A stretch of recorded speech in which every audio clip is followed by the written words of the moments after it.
Hi guys, this is Klein Tools' new foam wire pulling lubricant. It's all new and it replaces messy, ordinary clear gels and yellow wax lubricants.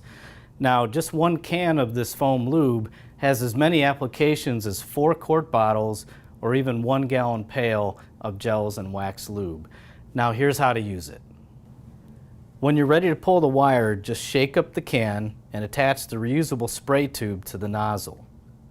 Insert the tube into the conduit opening at least 6 or more inches. Look at the dispensing chart on the can to determine how much foam to spray based on the size of your conduit. The foam expands inside the conduit and coats the wires as they're pulled through. Now remove the tube and begin pulling the wire. As you can see, the foam stays in place even in vertical conduit, so there's no drips or mess to clean up. Better yet, it wipes clean and won't stain your hands or clothing or your work sites such as walls, carpets, and furniture.